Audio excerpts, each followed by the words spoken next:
시청자 여러분 안녕하십니까. 신통방통 윤태훈입니다. 아침 신문 바로 만나보겠습니다. 자, 첫 번째 신문 조선일보입니다. 판결금의 20% 어떤 내용일까요? 열어보겠습니다. 자, 강제징용 피해자를 돕겠다던 단체가 있는데 이게 3자 변제에 대해서 굉장히 부정적인 입장을 취해왔습니다. 그러나 일부 피해자들이 3자 변제를 통해서 2억 원이 넘는 보상금을 받았는데요. 거기에 대해서 11년 전 약정 근거를 들면서 해당 보상금의 20%를 요구했다는 기사가 실렸습니다. 원 단위까지 아주 작은 단위까지 적힌 보수액을 제시했다고 합니다. 내용 증명까지 보냈다고 하는데 이런 내용들도 나왔다는 걸 잠시 좀 말씀을 드렸습니다. 자, 두 번째 신문 보겠습니다. 중앙일보입니다. 민주당 상시 감찰하겠다. 지금 민주당 굉장히 여러 리스크들이 한꺼번에 쏟아지고 있는 그런 상황인데요. 민주당 일단 성추행 의혹까지 터져나왔습니다. 선출직 그리고 당직자 상시 감찰하겠다라는 특단의 대책을 내놓고 있는데 세종시 의회 의장이 지금 의장직을 박탈당했죠. 그 이후에 부천시 의원 역시 부적절한 행동을 해서 경찰 수사 대상에 올랐습니다. 이 부분은 잠시 뒤에 자세하게 살펴보도록 하겠습니다. 자, 세 번째 신문 동아일보입니다. 펜타곤 폭발. 자, 미국의 국방부가 폭발했다라는 가짜 뉴스가 터져 나왔고 그것 때문에 난리가 났습니다. 자, SNS 등에서 허위 사진이 올라왔고요. 러시아 선전 매체도 트위터에 게시물을 올렸습니다. 결국 미국의 증시, 금리, 국채 가격 한때 다 출렁거리면서 요동이 쳤다라는 소식이 전해졌습니다. 우리나라뿐만 아니라 전 세계적으로 가짜 뉴스 때문에 많은 피해들이 만들어지고 있는 것 같습니다. 자, 아침 신문 3개 살펴봤고요. 그리고 오늘은 아주 중요한 날이기도 합니다. 자, 한국형 발사체 누리호가 오늘 세 번째로 우주를 향해 날아오릅니다. 지난 2차 발사 때는 산화제 탱크에 문제가 생기면서 발사가 연기된 적도 있었기 때문인데 발사 당일인 오늘 누리호의 상황이 궁금합니다. 자, 현장 나가 있는 취재 기자 연결해 보겠습니다. 장영수 기자, 자, 발사를 위한 준비는 모두 마쳤습니까? 네, 누리호는 발사대 기립을 비롯해서 산화제와 연료를 공급하는 이 퇴출격인 엄빌리컬 연결까지 모두 마치고 발사 대기 단계에 돌입을 했습니다. 어제 고흥 지역에 강하게 소나기가 내리면서 발사 진행 과정이 일부 지연이 되기도 했는데 다행히 오늘 발사에 차질을 빚을 정도는 아닙니다. 오늘 주변 상황을 조금 더 살펴보겠습니다. 나로 우주센터 인근 육상과 해상, 공중은 모두 안전을 위해서 통제에 들어갔습니다. 발사대를 중심으로 3km 이내로는 인원과 차량이 들어갈 수 없는 상태입니다. 비나 바람 같은 기상을 우려하는 분들도 계실 텐데요. 강수 확률은 낮고 바람도 초속 5m 이하로 관측이 되는 만큼 문제가 되지는 않을 걸로 보입니다. 자, 그렇다면 오늘 남은 일정과 발사 절차는 앞으로 어떻게 됩니까? 네, 우선 항우연은 약 1시간 뒤인 오전 10시 24분에 발사된 누리호가 유인 우주선과 같은 우주 물체와 충돌할 가능성이 있는지 분석에 돌입합니다.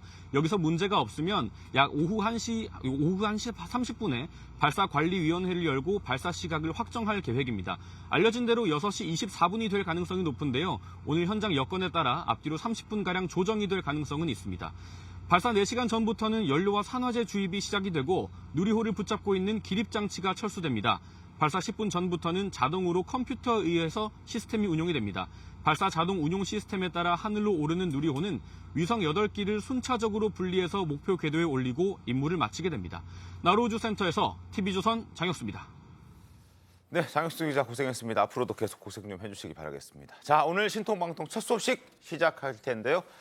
오늘 첫 소식은 정치 공세에 맞서겠다면서 결백을 주장하고 또 민주당을 탈당했지만 여러 가지 쏟아지는 의혹에 소명이나 해명이 없는 그리고 일주일 넘게 잠적 중인 김남국 의원의 근황부터 살펴보겠습니다. 자, 조선일보 취재 결과 김 의원이 잠적 중에도 지금 잠적해 있는 상태에도 SNS에는 활발하게 활동한 정황이 포착됐다고 하는데 지금부터 네 분의 출연자들과 함께 자세하게 살펴보겠습니다. 자, 반갑습니다. 자, 김남국 의원 현재 사무실에도 나오지 않고 있습니다. 보좌관들조차도 이게 알고 있는데 모른 척하는 건지 모르겠습니다만 일단 기자들 만났을 때는 알지 못한다라고 얘기를 하고 있었습니다. 관련 발언들 먼저 들어보겠습니다.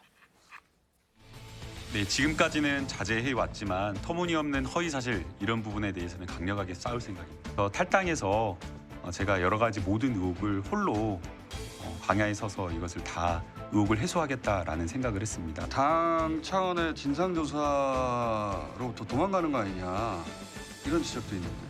처음에 당 진상조사를 요청한 게 바로 저였습니다. 피하기 위한 것은 절대 아니라고 말씀드리고 싶습니다. 안산에 계시나요? 아이군 여의도에 안 오십니까? 공주도 잘 아니 일절 이렇게 운전을 하시니까 예. 대응을 다 자제하려고 하는 편이신 것 같은데 의원실에서도 이런 연락이 왔나요? 그건 아니에요. 자, 지난 일주일간의 김남국 의원의 행적을 한번 그래픽으로 만나보겠습니다. 5월 15일 유튜브 출연했고 5월 16일 청원 휴가 써서 법사위에 불출석했습니다. 그리고 17일 국회 본회의도 불출석했습니다. 그리고 5월 18일에 오전 나들이 복장으로 지금 사진 보시는 저 복장으로 가평 휴게소에서 포착이 됐습니다. 그리고 21일 오후 11시 11분쯤 밤 11시에 꾹 변호사라는 자신의 닉네임으로 활동 중인 커뮤니티에서 어떤 정치 관련 게시물, 바로 이 게시물인데요. 오직 손님을 위해 오뎅탕이라는 이 저 게시물에 공감을 눌렀고 그리고 해당 커뮤니티에는 다음 날인 22일 오전 8시에도 접속을 했고 그리고 어제 오후 2시 10분이 마지막 접속으로 기록이 되어 있습니다. 어디에서 무엇을 하고 어떻게 지내고 있는지는 아직 드러난 것이 전혀 없고 본인도 숨기고 있습니다만 적어도 온라인상에서 커뮤니티에서는 자신의 커뮤니티에서는 활발하게 활동하고 있는 모습을 볼 수 있었습니다. 자, 최병희 의원님, 어떻게 좀 봐야 되겠습니까? 그 두문불출하는 모습은? 두문불출하지만 본인에 대한 여론 동향이나 뭐 이런 것들은 체크를 하고 있는 것으로 보이고요. 그러나 균형 있게 체크하는 건 아니고 지금 이게 남겼다는 뭐 좋아요 눌렀다는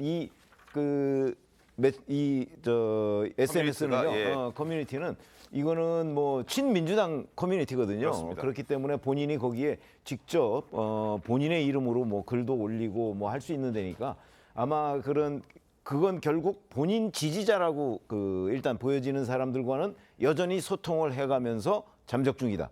이렇게 얘기할 수가 있겠죠. 그래서 네. 이제 뭐 정치인들이라는 게 이제 지지자들로부터 멀어지면 안 되니까 최소한 지지자들과는 소통하면서 지지자들로부터 본인의 뭐 옹호 뭐 이런 걸 좀 끌어내려는 움직임 뭐 이런 거로 봐야 되지 않을까요?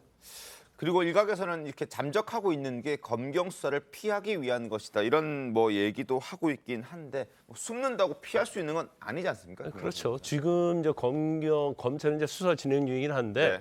아직 이제 소환할 단계는 아니거든요. 그래서 지금 코인의 거래랄지 자금 세탁이랄지 범죄 수익 은닉, 정치자금법 위반 이런 부분에 수사를 하고 있거든요.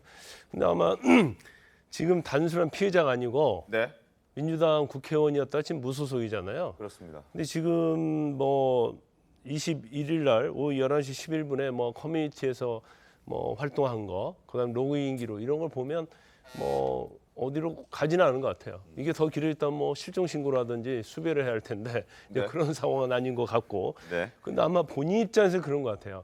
이제 본인이 해명을 하면 할수록 네. 계속 의혹이 불거지니까 더 이상 해명하면 그게 자신에게 불리하다. 그래서 일절 언론과의 어떤 인터뷰를 하고 있지 않는 걸로 보이고 있고 네.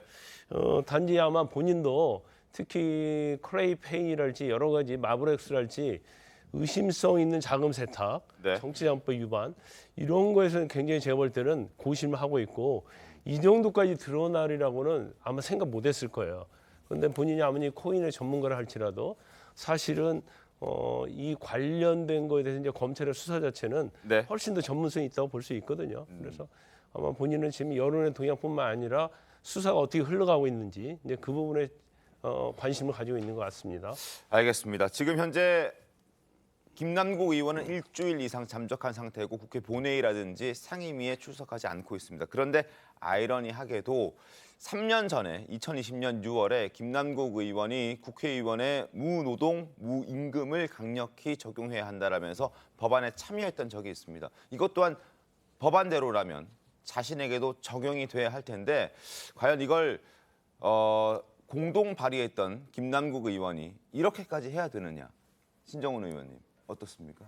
이것 또한 내로남불이라고 봐야 돼요. 뭐 지금 김남국 의원의 그 처지에서 보면 이것을 도피다 아니면 무노동 무임금이다 이야기하는 것은 제가 봤을 때는 과도한 이야기다. 과도하다. 네, 일단은 김남국 의원이 이제 검찰의 피의자로서 어떤 그 조사의 대상이지 않습니까? 네. 그러니까 그리고 또 탈당을 통해서 자기가 가질 수 있는 최소한의 어떤 그 보호막도 다 포기한 거고 또 하나는 여야가 공이 지금 윤리에 제소했단 말이에요. 이제 네. 더 이상 김남국 의원이 대한민국에서 피할 수 있는 그런 자리는 없습니다. 그래서 당연히 거기에 대한 그 성실한 조사에 임하고 또 책임을 짓는 것은 남은 과제인데요. 저는 이제 여기서 김남국 의원에 대해서 우리 그 언론에서 해야 될 역할은 충분히 했던 거 아니냐. 이제 피의자 대상자가 되고 검찰과 김남국 의원의 역학관계로 보면 완전히 거인과 이 권력과 다윗의 그런 처지 아니겠습니까? 그리고 모든 금융 정보 거래는 사라지는 것이 아니기 때문에 검찰의 시간이 왔는데 우리가 여전히 언론에서 더 검증하는 것이 김남국 의원으로서부터는 좀 지나치게 이 가혹한 거 아니냐 이렇게 생각이 들고요. 네. 김병호 의원 어떻습니까? 네. 이 김남국 의원의 코인 게이트라고 만약에 부른다면 이 코인 게이트가 네. 과거에 그 조국 전 장관의 그 자녀 입시 비리 의혹만큼이나 문제만큼이나 크게 이렇게 부각이 되고 국민들로부터 특히 청년들로부터 공분을 사는 것은 이 많은 청년들이 사실 우리가 이 코인에 투자해서 많이 또 피해도 많이 입었거든요. 그런데 우리나라가 유독 전 세계에서 이 가상자산, 가상화폐가 활발하게 유통이 된 이 배경에는 네. 뭐 우리 국민들이 좀 이 새로운 기술을 빨리 수용하는 얼리 어답터적인 그런 기질이 있기도 하지만 네. 그 지난 정부의 부동산 폭등이 상당히 큰 영향을 미쳤다고 볼 수 있습니다. 우리 청년들이 본인이 월급을 모아서는 도저히 내 생에 집은 못 사겠다, 아파트는 못 마련하겠다. 그래서 월급 모아서 언제 집을 사느냐 해서 좀 모험적인 투자를 하게 된 것이고 그 모험적인 투자의 대상이 이 코인이 된 것이죠. 그런데 워낙 이 코인이라는 게 변동성이 높다 보니까 실제로 많은 청년들이 이 네. 코인 투자를 해가지고 손해를 많이 입었단 말입니다.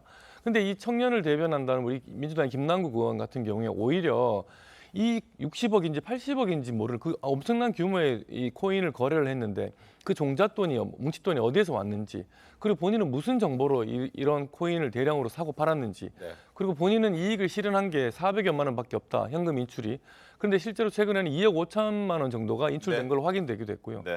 이 파도 미담이 나오는 게 아니고 뭐 해명할 수 없는 본인의 부정이나 이런 비리가 나오고 있기 때문에 청년들이 더 공분을 하고 있는 것이고 근데 거기에 대해서 제대로 사과를 한 적이 없습니다. 탈당 전에 밀려서 뭐 SNS에 사과 비슷한 걸 한번 했는데요. 지금까지 잠적을 하는 것도 문제지만 네. 본인이 드러난 것만 해도 우리 국민들 특히 청년들에게는 정말 진지하게 진솔하게 사과를 할 필요가 있는데 그런 것 없이 이렇게 잠적하고 있다는 게 문제인 것이고요. 그래서 무노동 무임금 얘기를 본인한테까지 이렇게 자승자박으로 돌아오고 있는 것 같습니다. 알겠습니다. 자, 검찰 상황도 좀 보겠습니다. 김남국 의원이 위험성이 높은 잡코인에 투자를 해서 수억 원대의 수익을 얻으면서 그 과정에서 과연 사전 정보 없이 이걸 했겠느냐라는 의혹은 계속 꼬리에 꼬리를 물고 있습니다. 왜냐하면 거액의 그 돈을 어떻게 손 떨려서 투자를 할 수 있겠습니까? 내부 정보가 없다면. 그런데 김남국 의원은 내부 정보 관련해서는 사실 무근이라고 얘기하고 있고 그러나 어제 국회 현황 보고가 있었는데요. 마블엑스가 직접 정보 유출 가능성이 있다 시인을 했습니다. 김남국 의원과 김성원 의원의 목소리 함께 들어보겠습니다.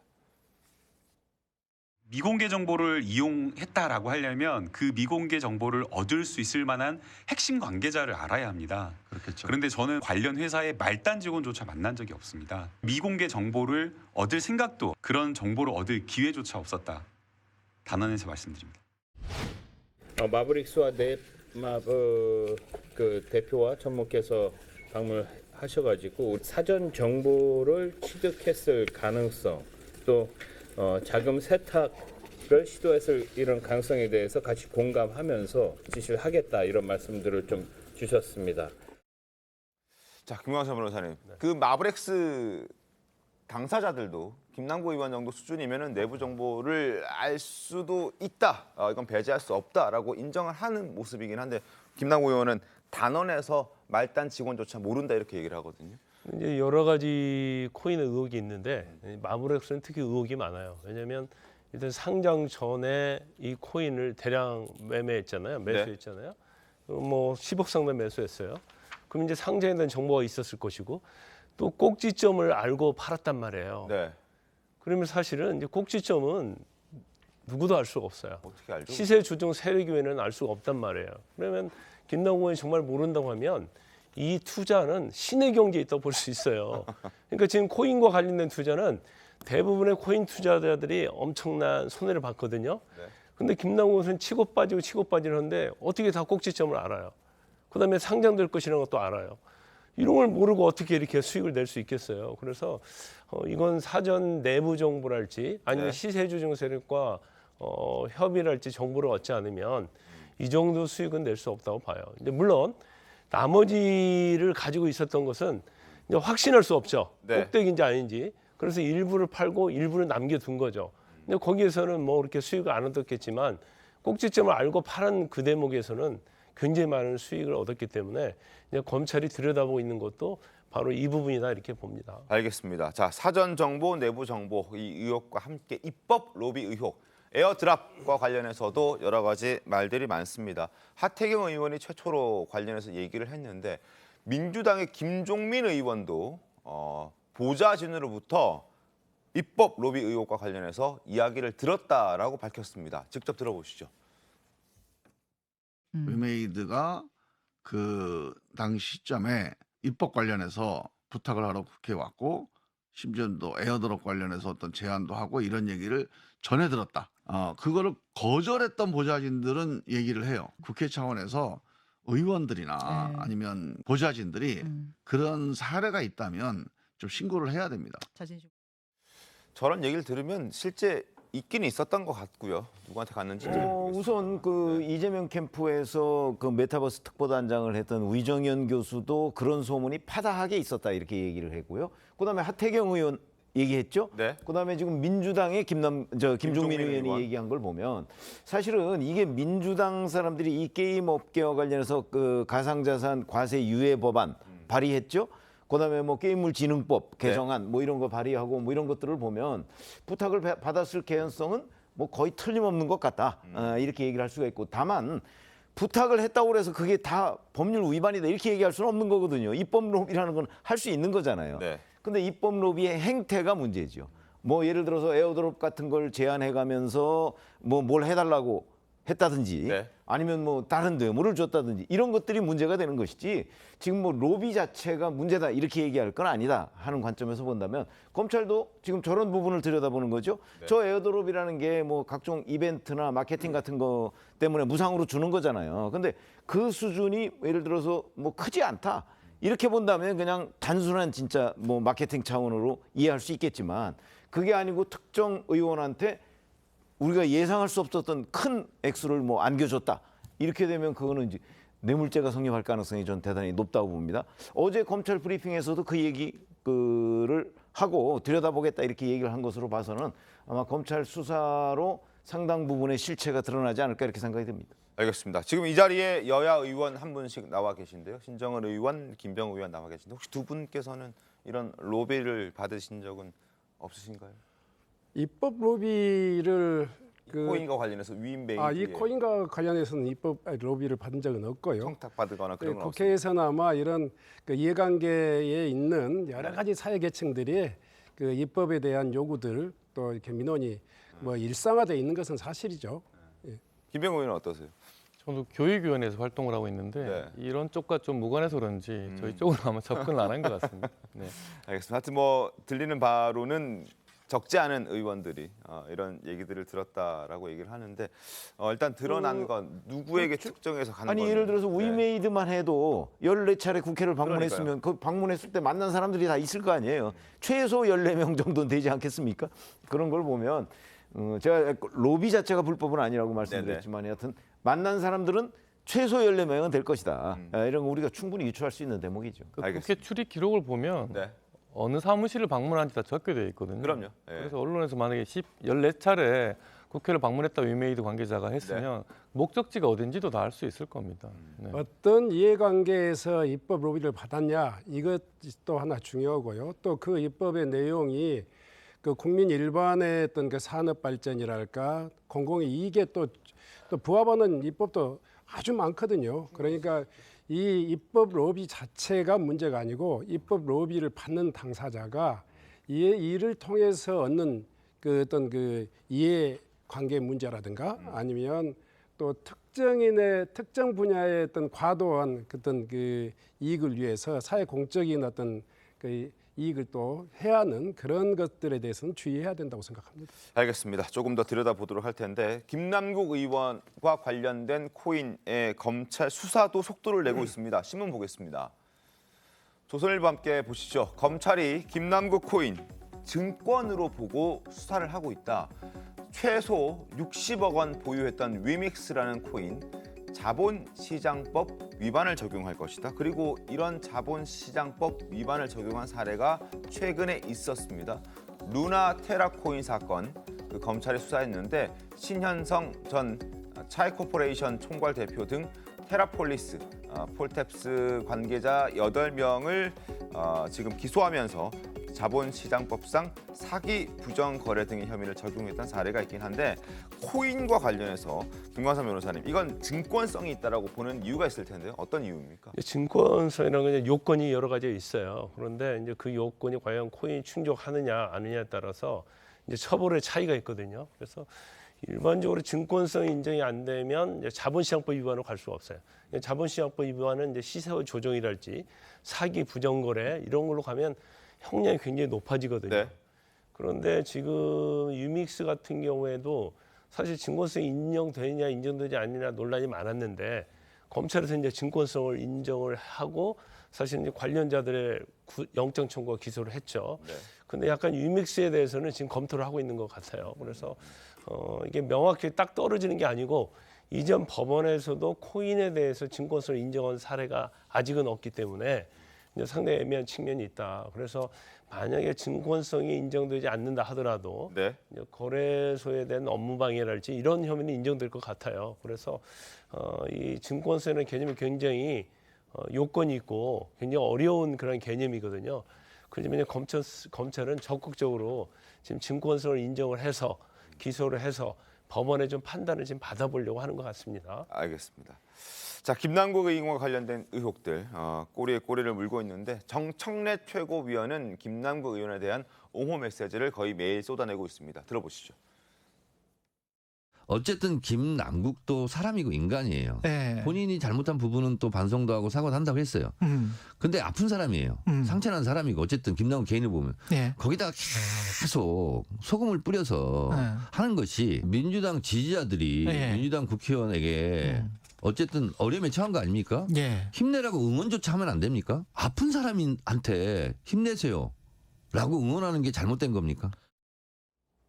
아픈 사람한테 힘내세요 응원하는 건 할 수 있죠. 그러나 이게 아픈 사람은 아니지 않습니까? 김남국 의원이 아픈 사람은 아니죠. 그리고 오히려 지금 그 피의자일 가능성이 대단히 높은 거잖아요. 그 여러 가지 범죄 혐의에 대해서 검찰의 수사를 지금 받고 있는 거거든요. 그렇습니다. 그러니까 그거에 대한 진상 규명을 위해서 이 실체가 뭐냐? 본인이 나와서 설명을 해라. 왜 지난번에 얘기했던 입장문이라는 거와 이렇게 다른데 가만히 있느냐? 이런 걸 요구하는 거는 저는 충분히 요구할 수 있는 거지. 그게 그 아픈 사람한테 소금을 뿌리는 행위라고 저는 보지 않거든요.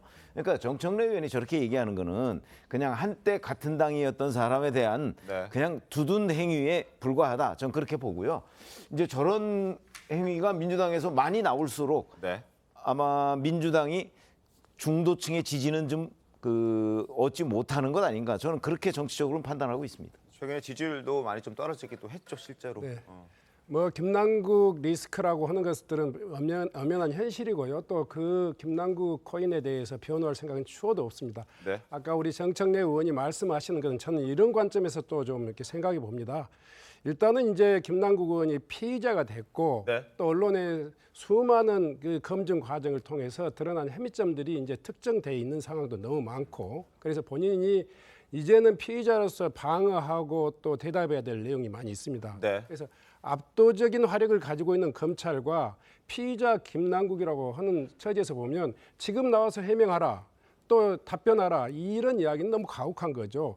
본인도 이제 잘못한 부분에 대해서는 분명히 책임져야 되겠지만 본인의 진실을 밝힐 수 있는, 또 억울한 점을 또 해명할 수 있는 그런 기회와 준비는 뭐 우리 사회적으로 통인하고 용인해야 될 내용이 아닌가.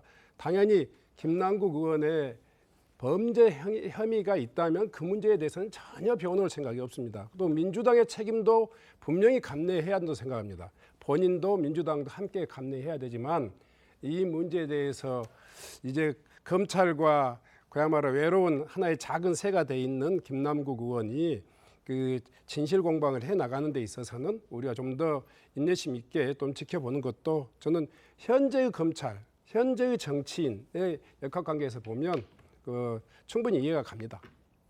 과연 국회의원을 작은 새라고 할 수 있을지는 잘 모르겠습니다. 마치 지금 김남국 의원을 두고 우리 정청래 의원이 뭔가 독립운동이라도 하다가 부상을 당했냐 그렇게 이제 옹호를 하는데 전혀 국민들의 인식과 맞지 않다고 볼 수밖에 없고요. 네. 근데 민주당의 이런 원정주의가 민주당 내에 이런 부정부패라든지 성적인 문제라든지 이런 걸 끊지 못하는, 뿌리 뽑지 못하는 가장 큰 이유라고 생각합니다. 그래서 민주당, 저희 사실 국민의힘 같은 경우는 조금만 문제가 생겨도 저희는 일단 그분들이 스스로 해명을 할 때까지 네. 당에서 어떤 기회도 주지를 않습니다. 그리고 실제로 어떤 많은 문제가 생겨도 해명이 됐다 손치더라도 다시 정치권으로 컴백을 하지 못하는 경우도 많이 있고요. 어떻게 보면 저희 당은 좀 야박하다고 할 수도 있는데 민주당은 너무 좋게 말하면 사람이 좋은 것 같아요. 본인들끼리 끼리끼리 동료의식이 강해서 과거에 어떤 금품 수수료에서 문제가 됐던 분들, 이런 분들도 다시 컴백을 해서 당의 어떤 전면에 나서기도 하고요.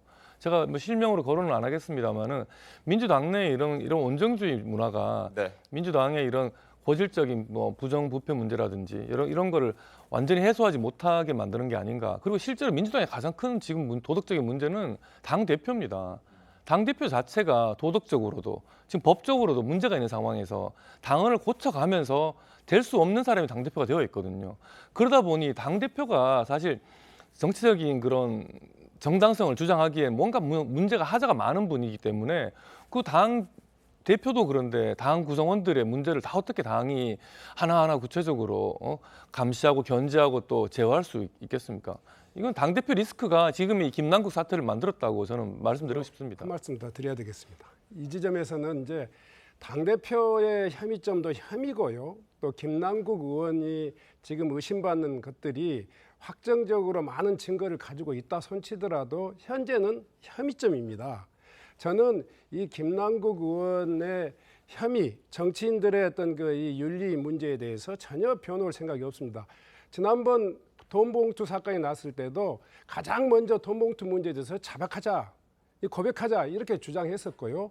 또 김남국 의원의 코인 사태가 났을 때도 이건 공직자의 윤리 규정에 벗어난 행위다라고 분명한 입장을 가지고 있습니다. 다만 지금 검찰과 언론을 통해서 지금 이 여론에 형성되는 내용들은 혐의점을 마치 기정사실화하는 것이 대단히 위험스럽고 네. 특히 알겠습니다. 김남국 의원이 지금 그야말로 이 중무자간 그 화력부대인 검찰과 맞서고 있는 이 상황은 제가 맞선다는 이 표현이 좀 이상합니다만은 본인을 변호하고 또 입증해야 될 그런 또 자기 나름대로의 책임이 있기 때문에 네. 그 문제에 대해서는 좀 더 지켜보면서 충분히 입증 가능합니다. 이를테면 금융거래 내역이라든가 이런 것들이 검찰의 손아귀에 있기 때문에 네.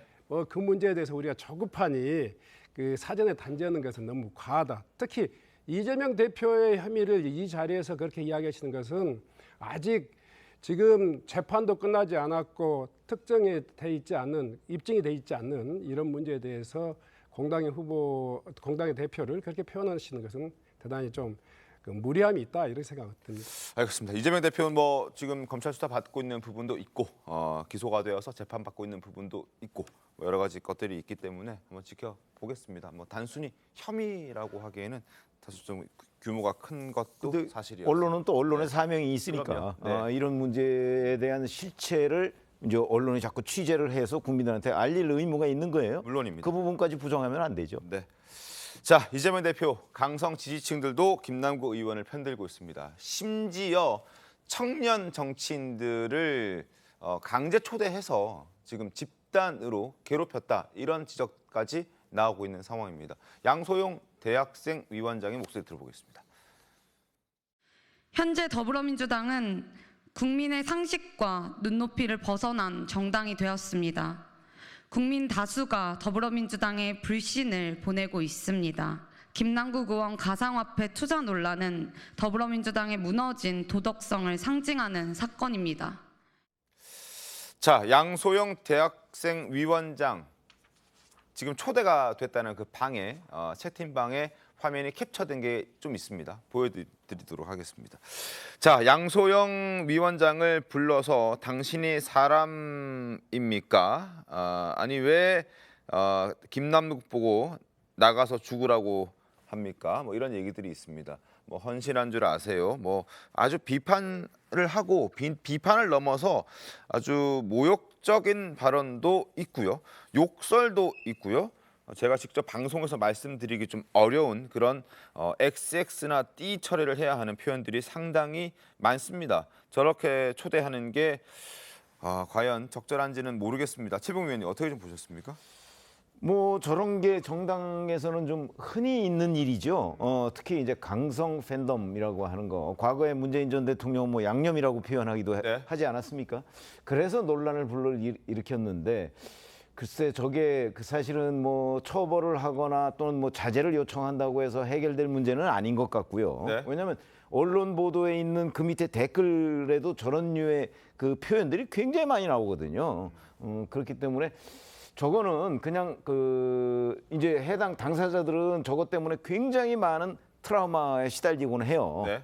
그러나 이제 본인이 스스로 저거를 좀 단련이 돼야 되고 적어도 정치를 하려고 한다면 그다음에 저게 아주 구체적으로 본인에 대한 위협이 가해지고 있다.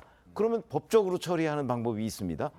그래서 정치권에서 저런 일들이 흔히 있는 일이기 때문에 그 부분을 어떻게 처리할 것인지 아마 저 청년 정치인들이 잘 판단해서 정말 이거는 어떤 본인의 신변까지 위험해지겠다 싶으면 뭐 신변 보호 요청도 할 수가 있고 아니면 뭐 다른 방식으로 자기를 보호할 수 있지 않겠습니까? 네. 그런 식의 대책을 세워나가야 된다 이렇게 말씀드리겠습니다. 알겠습니다. 그리고 당 내에서 계속해서 여러 가지 얘기들이 나오고 있는데 이재명 대표의 대표직도 사퇴해야 한다라는 목소리도 계속 나오고 있습니다. 이상민 의원 목소리 들어보시죠.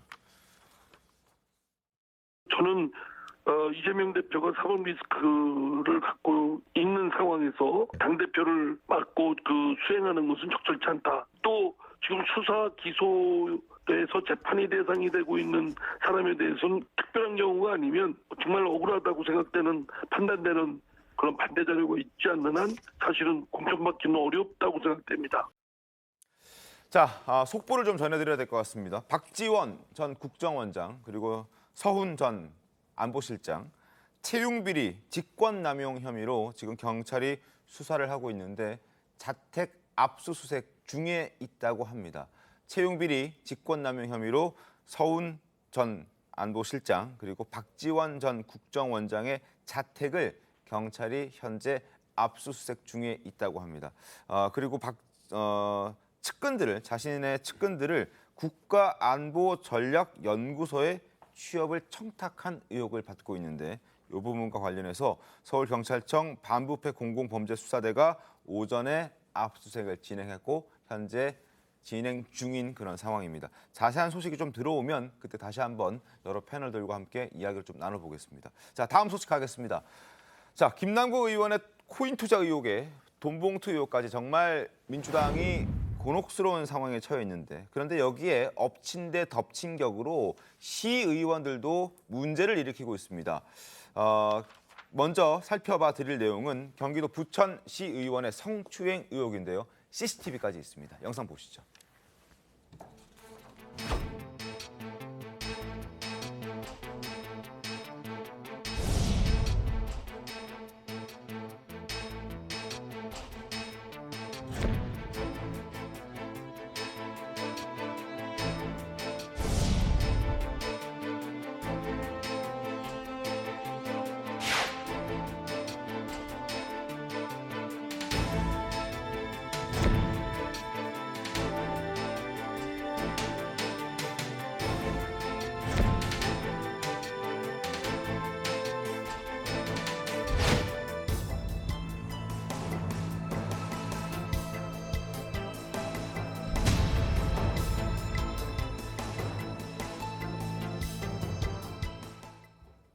자, CCTV 영상만 봐도 딱 아시겠죠?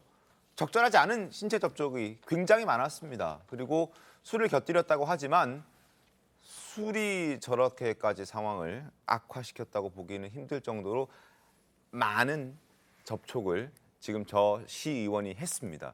지금 등을 비비는 모습, 그리고 목을 조르는 모습, 뒤에서 껴안는 모습, 흔드는 모습, 난리도 아닙니다. 김광석 변호사님 어떻게 보셨습니까? CCTV 영상 보면 뭐 거의 강제 추행은 인정이 되는 것 같아요. 네. 이제 한 명이 아니죠. 또 두 명이고 또 언론 보도에 의하면 또 도의회 직원 여성에 대해서도 이제 저런 행위를 했다 이렇게 얘기를 하고 있어요. 이제 순천에서 부천시의회 합동 의전 연수를 하는 중이었다고 봅니다. 네. 그래서 식당에서 이제 회시를 하고 있다는 건데 뭐 명백하게 범죄 행위가 되는 걸로 보이고요. 네. 그다음에 이제 본인이 변명을 해요. 나는 만취를 해서 기억이 나지 않는다. 그렇게 이 얘기하면서도 강제 추행할 의사가 전혀 없었다. 이런 얘기를 하고 있거든요. 그렇기 때문에 특히 이제 피해자 입장에서는 또 계속 전화를 해대서 2차 가해를 하고 있다 이런 주장을 하고 있기 때문에 일단 뭐 고소를 했습니다. 네, 고소했습니다. 아마 수사가 진행이 될 거고요. 본인은 또 그런 얘기하고 있어요. 오히려 저쪽 의원 2명이 국민의힘 의원이니까 뭐 정치에 목적이 있는 거 아니냐 이런 좀 약간 얼토당토하는 주장을 하고 있기 때문에 뭐 CCTV가 있기 때문에 너무나 명확해요. 그래서 이제 수사가 진행이 될 건데 이제 문제는 본인이 바로 이제 민주당을 탈당했다는 거죠. 징계 절차 시작하려고 하니까 그러니까 과연 탈당으로서 일단 탈당을 해놓고 나중에 또 선거 때는 다시 돌아오려고 하는 게 아니냐. 탈당이 만사냐 이런 또 비판을 받고 있는 겁니다. 그러니까요. 지금 화면 그래픽 하나 좀 띄워주시겠습니까? 지금 김남국 의원이 지금 윤리위 회부가 됐는데 거기에 대해서 그걸 피하기 위해서 탈당했다는 논란이 있지 않습니까? 그 탈당 논란 이후에 이 지금 부천시 의원도 탈당을 한 겁니다. 그래서 징계를 좀 피해보겠다 이런 지적들이 나오고 있는데 돈봉투 의혹과 관련해서 송영길, 윤관석, 이성만 자진 탈당했고요. 코인 투기 의혹과 관련해서 김남국 의원 탈당했고 조금 전에 보여드렸던 부천시 의원 성추행 의혹을 받고 지금 당에서 조사를 하겠다라고 얘기를 했는데 자진 탈당해버렸습니다. 난 당 조사 받지 않겠다. 그런 의도가 좀 깔려 있는 것 아닌가. 모든 민주당 의원들이 이렇게 하는 건 아니겠습니다만 최근 벌어진 이슈들을 봤을 때 상당히 탈당이 잦다라는 지적은 피할 수 없을 것 같습니다. 아니 그러니까 하나의 모델이 된 것 같다 뭐 네. 이런 느낌을 지울 수가 없잖아요. 네. 무슨 얘기냐면 본인이 그 어떤 범죄 혐의를 받고 있으면 당에서 윤리감찰을 지시하면 곧바로 탈당한다.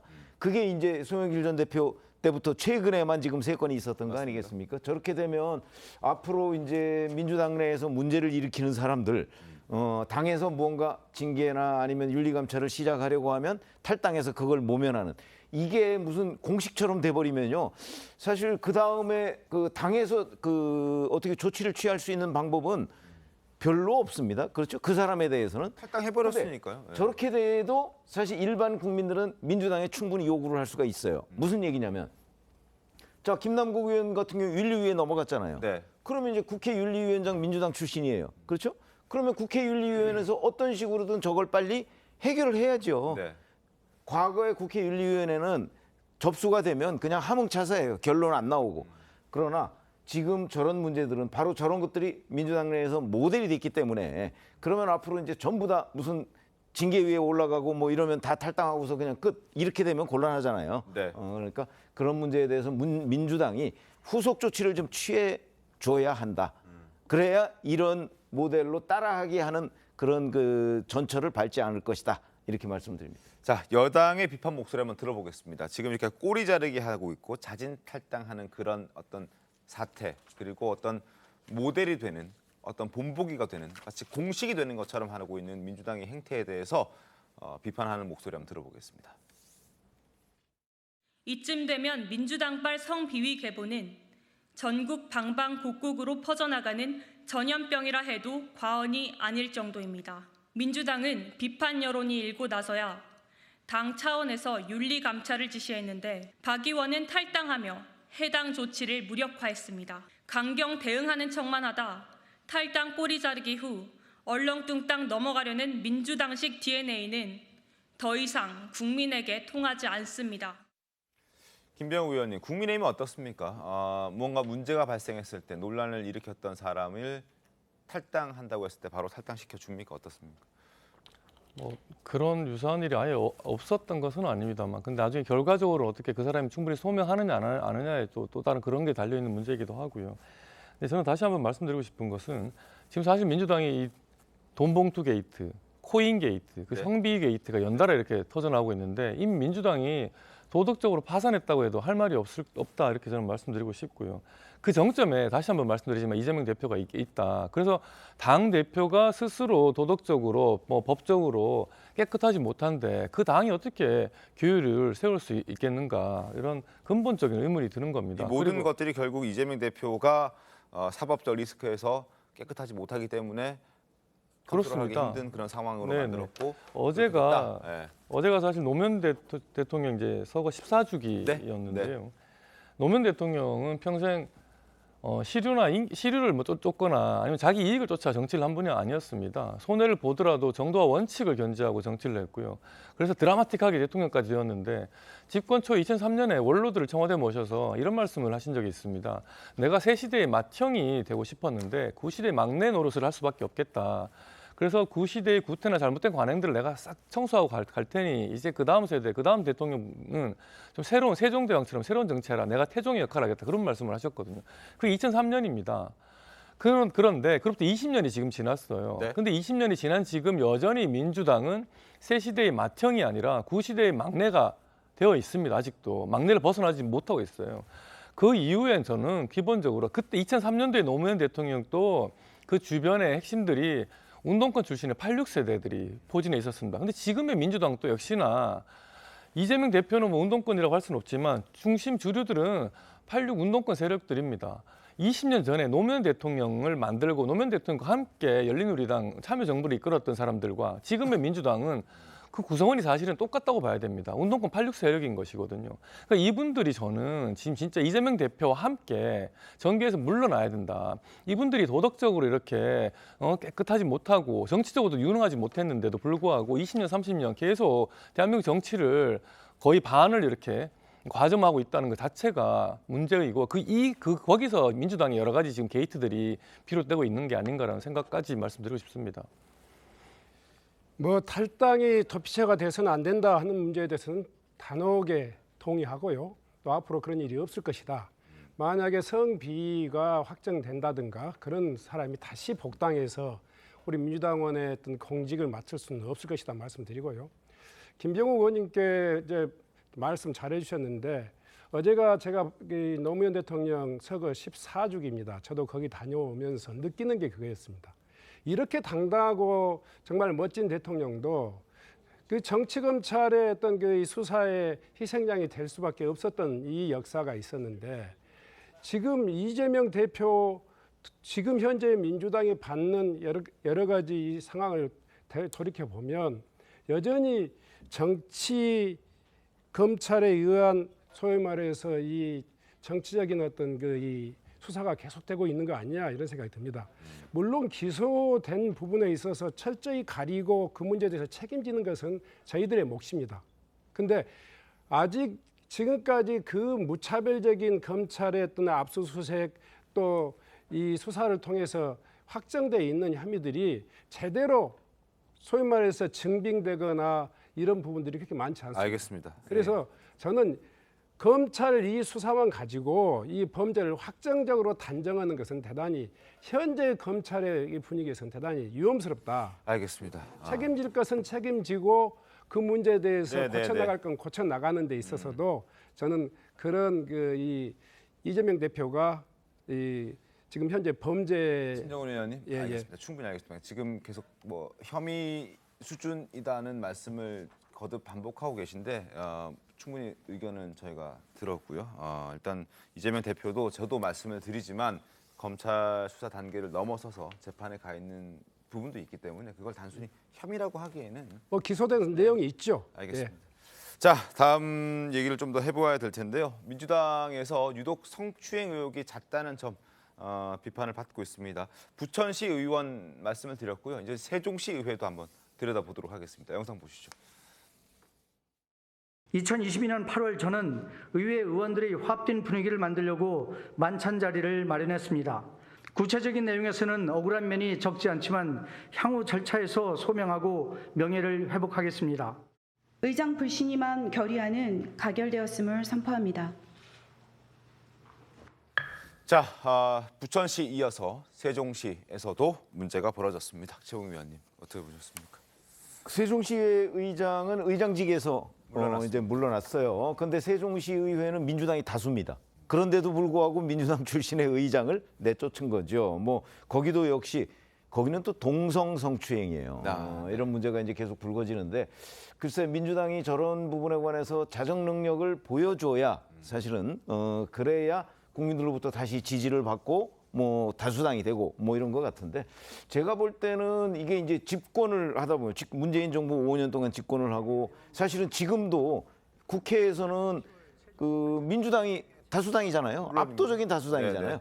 지방 의회도 그런 경우가 굉장히 많습니다. 그러다 보니까 이제 왜 절대적인 권력은 절대적으로 부패한다 이런 얘기가 있듯이 바로 권력과 돈을 가지고 있으니까 바로 이런 문제들이 불거지는 거죠. 일종의 정신 자세 뭐 이런 거죠. 그러나 기본적으로는 개인의 문제지만 전체적으로 보면 어떤 그 집권기에 벌어진 그 어떤 권력의 횡포 뭐 이런 거의 일환으로 얘기할 수 있겠습니다. 알겠습니다. 자, 다음 주제 가겠습니다. 자, 조금 분위기를 바꿔서 지난 일요일이었습니다. 21일에 용산의 한 치킨집에 이례적인 주문 전화가 걸려왔다고 합니다. 무려 치킨 180마리를 배달해달라는 주문이었는데 영상 보겠습니다.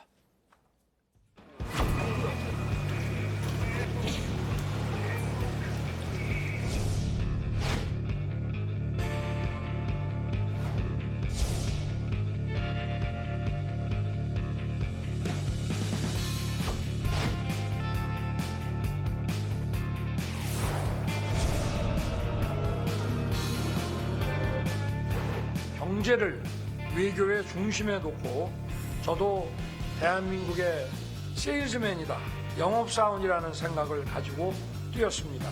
용산 대통령실은 우리 기업인 여러분에게 언제나 열려 있습니다. 자, 한 번에 180마리의 닭을 주문받았다고 합니다. 이게 뭐 장난 전화가 아니었을까 싶은 생각도 들었을 텐데 대통령실에서 해당 지점에 직접 전화 주문했다고 하더라고요. 맞습니까? 그렇죠. 지금 용산 대통령실 그 앞에 있는 조그만 치킨집이에요. 네. 그러다 보니까 이제 당연히 누가 전화를 받더라도 이거 장난 아니야? 이렇게 생각이 들겠죠. 그 조그만 치킨집에서 180마리를 갑자기 그 다음 날까지 어떻게 배달? 다음 날 오후 4시라는 거잖아요. 그때까지 어떻게 하겠습니까? 그러다 보니까 장난 전화인 줄 알았는데 나중에 보니까 아 그게 아니고 용산 대통령실에서 주문한 거였다. 대박이 난 거죠. 김병우 의원님, 실제 저 집에서 다 튀겼습니까? 어떻게 됐습니까? 제가 사실 그래서 아침에 이 질문이 있어서 한번 저도 이래저래 수송을 해봤는데요. 작년에 이 똑같은 행사를 같은 자리에서 하면서 그때는 이제 뷔페식으로 이제 음식을 준비를 했더라고요. 근데 올해는 좀 작년보다 좀 더 허심탄회하게 기업인들과 한번 소통을 해보자. 그래서 메뉴도 치킨. 라고 대통령께서 직접 그렇게 말씀을 하셔서 메뉴를 이렇게 또 치킨으로 한 것 같습니다. 그리고 그 앞에 용산의 대통령실 근처에 있는 그 치킨집에 주문을 해서 처음에 100마리 주문했다가 나중에 80마리 더 달라고 했는데 그 치킨 프랜차이즈 본사에서 도저히 한 가맹점에서 못하니까 분산해서 이 치킨을 조달했다고 하고요. 그리고 또 저는 그런 것도 있는 것 같습니다. 최근에 그 윤석열 대통령이 그 외교 성과로서 상당히 좀 주목받기도 하고 또 세계적으로도 많이 주목을 받지 않았습니까?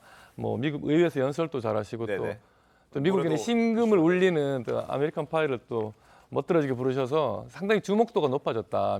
좀 글로벌 셀럽이 된 상황인데 또 치킨 치맥이 또 한류의 또 하나의 또 상품으로 많이 이렇게 요즘 알려지고 다른 나라에서 많이 소비가 되고 있는데 그런 차원에서 또 우리 중소기업이라고 할 수 있는 이 치킨 사업자들을 또 응원하기 위해서 또 그래서 더 널리 알리기 위해서 이 치킨이라는 메뉴를 선택한 게 아닌가 그런 생각도 듭니다. 알겠습니다. 자, 그리고 김건희 여사. 어제 윤석열 대통령은 중소기업인들을 만나고 있었는데 김건희 여사도 어디선가 일을 하고 있었습니다. 사진 보겠습니다. 바로 이부진 호텔 신라 사장과 함께 사진을 찍었는데요. 올해가 한국 방문의 해라고 합니다. 자, K 관광협력단 출범식이 있었는데요. 이 자리에서 지금 한국 방문의 해를 알리기 위해서 여러 가지 메시지를 내기 위해 갔고 그리고 명예위원장까지 수락을 했다고 합니다. 영상 보겠습니다.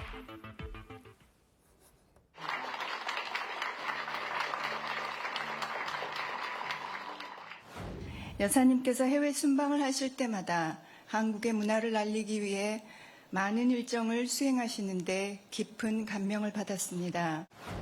한국은 진실로 매력적인 나라입니다.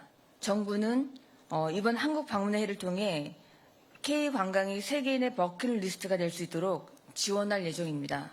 저도 한국 방문의 위원회 명예위원장으로서 대한민국의 매력을 알리는데 최선을 다하겠습니다.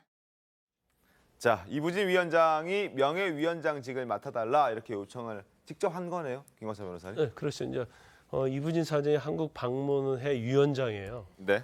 그러면 굉장히 이게 의미가 있고 특히 이제 K관광과 관련해서는 그 협력단 출범식이 있거든요. 거기에 이제 참석한 걸 보이고 이제 처음 생각할 때는 명예위원장을 왜 대통령 부인이니까 뭐 권력이 아부하는 거 아니야? 이제 이런 생각할 수가 있는데 네. 그게 아니고요.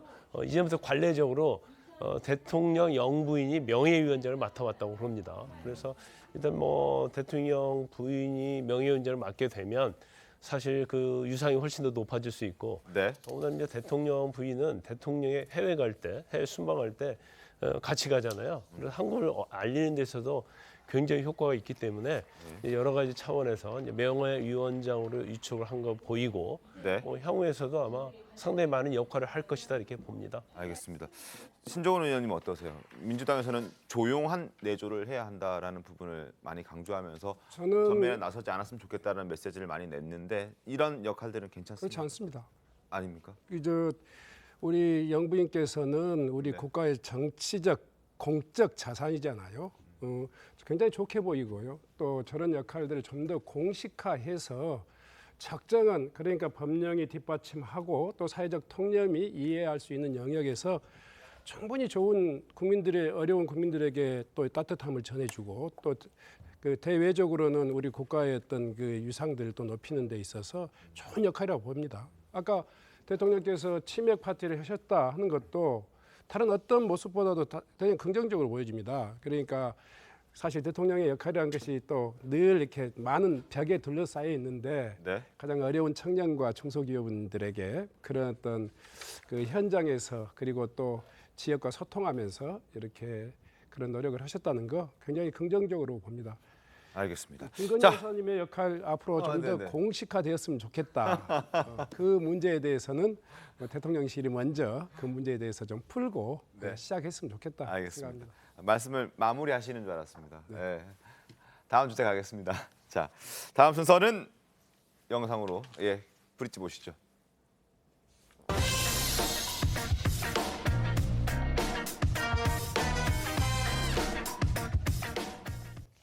자, 이번 순서는 놓치기 아까운 뉴스. 그 첫 번째 소식은 바로 이화영 전 경기부지사 소식입니다. 그동안 이 전 부지사가 쌍방울이 북한에 보낸 돈은 경기도와는 무관하다라고 주장을 해왔는데 그런데 검찰이 국정원을 압수수색하는 과정에서 이 전 부지사가 북측에 사업비 50억 원을 주겠다라고 약속을 했고 이 내용은 심지어 김정은 위원장에게까지 보고가 됐다는 그런 내용의 기밀 문건이 확인이 됐습니다. 신문 보겠습니다. 자, 이화영 50억 약속, 김정은에게도 보고가 됐다. 검찰이 국정원 내부 문건을 확보했고 이재명 대북 송금 재판에 이 문건을 증거로 제출하겠다 이렇게 얘기를 하고 있는 그런 상황입니다. 자, 관련해서 2018년이었습니다. 이화영 전 부지사가 대북 지원 사업 열심히 하겠다, 잘하겠다라고 했던 목소리 한번 들어보겠습니다.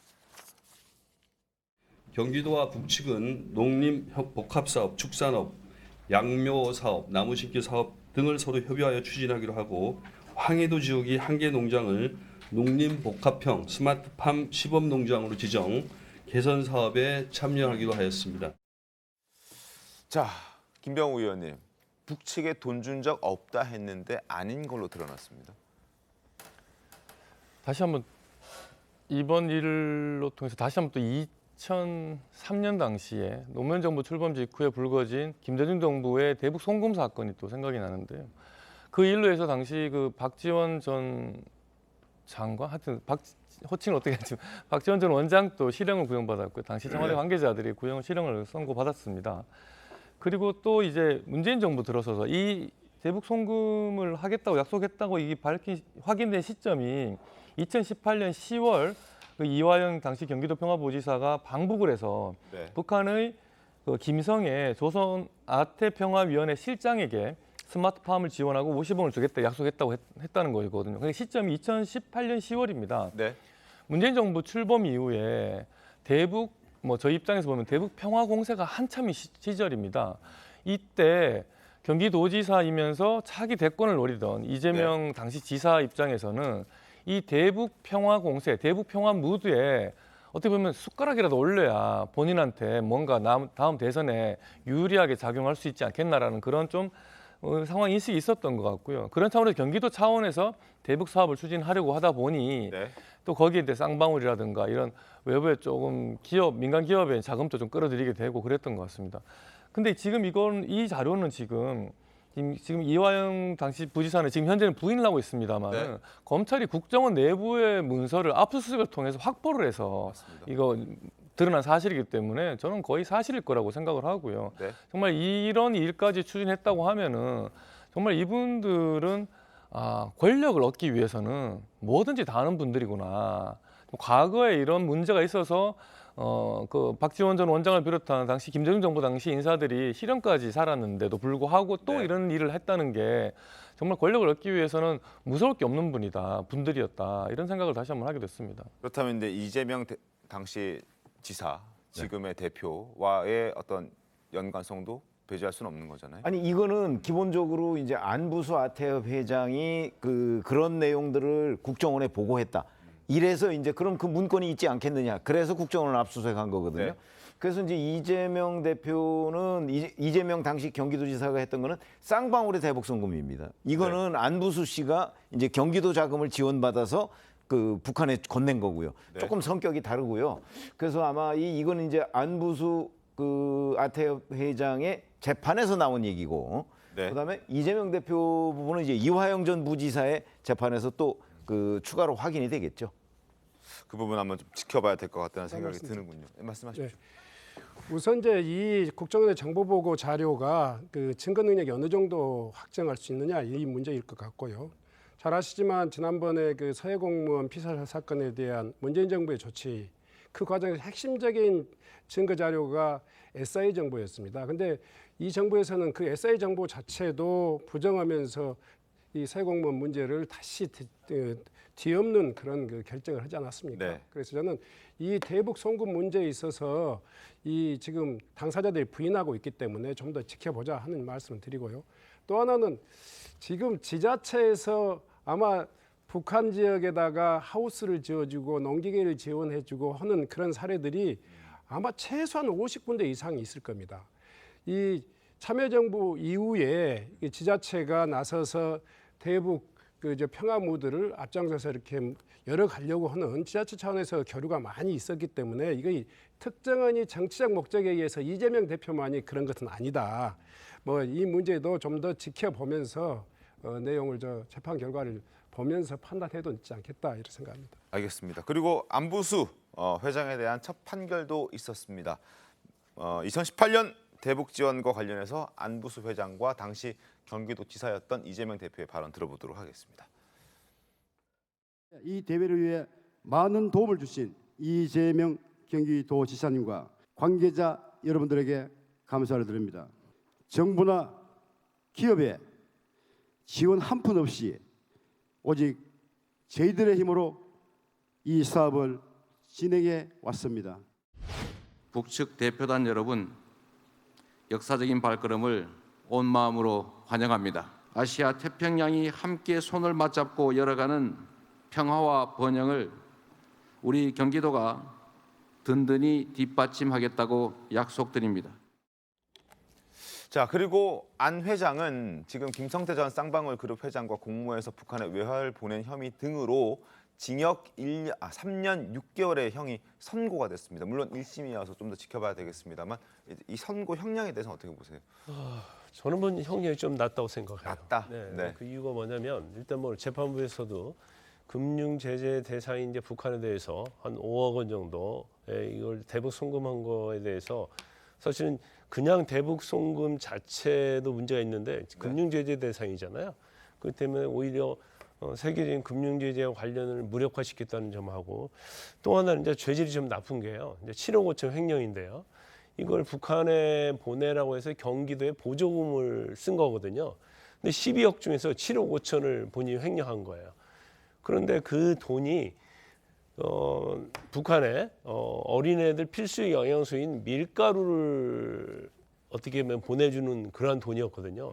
그러니까 이 7억 5천을 횡령해버리니까 네. 사실 북한의 이제 어린이들이 밀가루를 받을 수 없게 되는 거죠. 그래서 이제 그런 부분들 그리고 7억 5천 자체는 이제 경기도 보조금이 때문에 네. 이건 국민의 세금입니다. 이제 그럼에도 불구하고 본인이 이제 개인적으로 이를 횡령했기 때문에 죄질은 굉장히 나쁘다. 하지만 재판부에서 여러 가지 참작해서 네. 징역 3년 6개월을 선고한 걸로 보입니다. 알겠습니다. 자, 그리고 쌍방울과 긴밀하게 연결되어 있는 KH그룹 배상윤 회장도 수사를 피해서 지금 동남아에 머무르고 있는 것으로 알려져 있는데, 자, 이거 안 잡는 겁니까? 못 잡는 겁니까? 뭐 어떻게 봐야 됩니까? 지금 검찰이 그 체포를 해서 압송을 하려고 굉장히 노력을 하고 있었는데 한때 네. 뭐 올해 초에 들어온다 뭐 이런 얘기도 있었어요.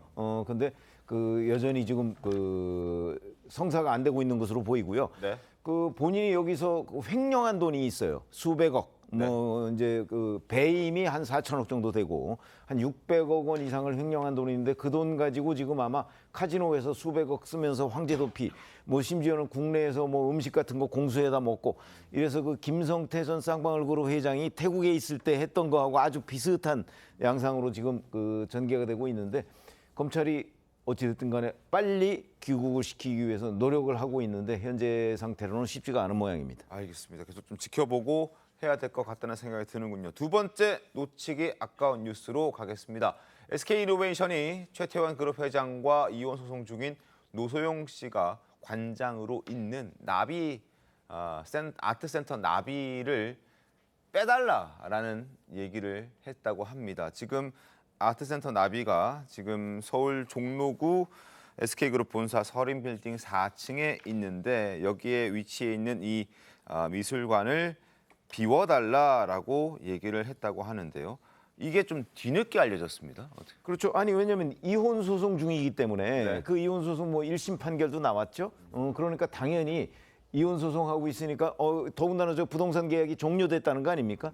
그러니까 이제 나가라 이렇게 해서 소송을 하고 있어요. 현재 최태원 SK그룹 회장하고 그 노소영 씨 사이에는 이런저런 게 뭐 4건의 소송 분쟁이 있습니다. 지금 그 중에 하나가 이제 이건데 아마 그 당시에 이혼 소송하면서 이제 그 부동산 계약 기간이 끝나니까 나가달라 이렇게 얘기를 하는데 안 비워주니까 그 소장을 제기한 것으로 보입니다. 알겠습니다. 그리고 이건 좀 알려진 지 좀 된 내용이긴 한데요.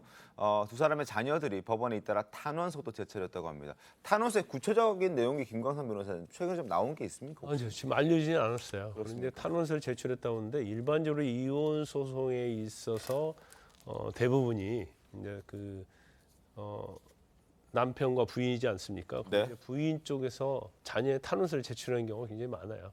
근데 아마 지금 이혼 소송의 주 내용이 이제 파탄의 원인이 무엇이냐, 그다음에 거기에 따른 유자료 문제, 그다음에 이제 재산 분할 아니겠어요? 근데 이제 탄원서 자체가 재산 분할에 영향을 미치지 않습니다. 이제 그것은 기여도를 산정하는 거기 때문에.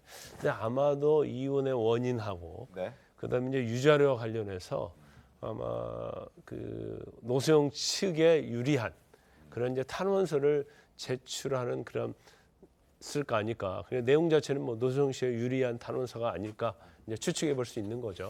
구체적인 내용이 나오진 않았습니다만 어쨌든 변호사께서 봤을 때는 노소영 씨 측에 유리한 탄원서가 아닐까. 내용이 구체적으로 나오면 나중에 한 번 더 얘기를 해보도록 하겠습니다. 자, 세 번째 놓치기 아까운 뉴스, 바로 중앙선거관리위원회 고위직 자녀 특혜 채용과 관련된 내용입니다. 신문 보겠습니다. 선관위 간부 자녀 채용 2건이 늘어서 모두 6건까지 이게 늘어났습니다. 여권에서는 검찰 수사해야 한다라고 얘기가 나오고 있는데 일단 부모 찬스 썼다라고 주장을 하면서 지금 여권에서는 선관위 항의 방문했습니다. 선관위 5급 이상 전수조사하겠다 이렇게 얘기를 하고 있는데 국민의힘에서는 이 부분을 어떻게 좀 바라보고 계십니까? 김병우 의원님? 선관위가 독립된 기구입니다. 네. 그 행정부의 한 기관이 아니라 그 대법원이나 헌법재판소와 마찬가지로 선관위도 별도의 독립된 기구이죠.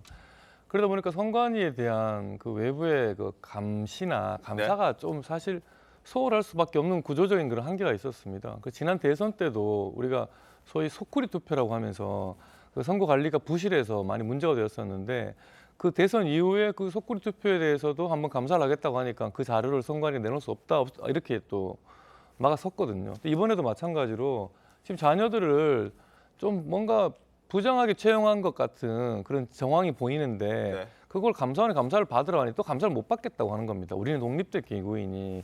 그런데 이런 선관위 태도는 매우 좀 안하무인이고 국민들로부터 지탄을 받아 마땅하다고 생각하고요. 차제 선관위의 감사에 대한 그 기능을 뭐 감사원에 명확하게 임무를 준다거나 하는 이런 제도적인 개편이 꼭 필요한 것 같습니다. 알겠습니다. 자, 오늘 말씀 여기까지 듣겠습니다. 잠시 뒤에 돌아오겠습니다. 네, 오늘 준비한 신통방통 여기까지입니다. 내일 더 신통하게 돌아오겠습니다. 고맙습니다.